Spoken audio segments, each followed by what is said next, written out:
Hello and welcome to The Consumer. Today we'll be talking about the movie Top Gun Maverick. Let's go ahead and get started with the masculine feminine. I'm going to put this at somewhere between a 9. I'm going to go 10. You got bombs, you got jets, you got motorcycles, you got two dudes sweaty bumping chests while playing beach football instead of beach volleyball. This is everything a man needs, everything a man wants. Very little feminine stuff in this movie. Very good. On the serious light scale, this is a relatively serious movie. I give it a 7 on the serious scale, 3 on the light scale. Whether this is a good movie for the couch at the theater, I'd recommend watching this in theaters. Very good practical effects, very good soundstage, very good everything. Foreground, background. This is probably a foreground watch, maybe 1 on the background. Very beginning of the movie, there's a lot of setup for probably the first half, but the second half is 100% foreground. You don't want anything else distracting you. Shockingly, this is a completely normal movie. I didn't see any woke things in the movie. There might have been one scene in a bar scene where he disrespects a woman and he gets kicked out of it for it, but I think that was more just them flirting. I don't think there's any woke. It didn't feel woke to me, so that's perfectly normal. Can't be pretentious.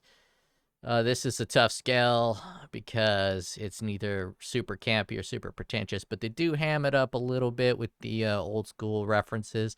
So I'm going to say campy on the 6. Let's start with the total score. This is a fantastic movie. I'm going to bump this all the way up to 92. This movie gives you everything you'd want in a Top Gun Part 2. And that's completely shocking. I had very low expectations going into this movie. It exceeded all of them. Let's go through the lows. Lows of the movie. The romance in this movie was completely out of place. So out of place romance. The girl who played the original Penny from the first Top Gun is a piece of trash now. She looks like a dumpster. Somehow Tom Cruise looks basically the same, and she looks like my grandma, a lot like my grandma.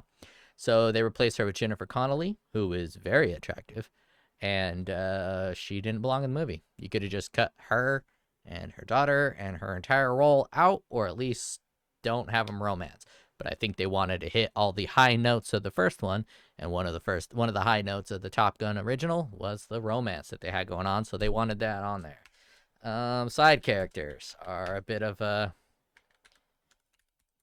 low light. The Goose's son, who in this movie is named Rooster, is good. Tom Cruise is good. But all the other pilots, they're just throwaways. They don't really have a place. They try to create another Iceman with a toothpick, and it's all right. It's just they could have, instead of throwing that romance in there, done a little bit more with the other pilots.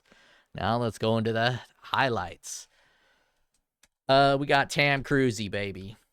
Tam Cruisey, he's Tam Cruise. He's doing all that Tam Cruise stuff. He does the Tam Cruise run. He runs in it. That's all you need to know.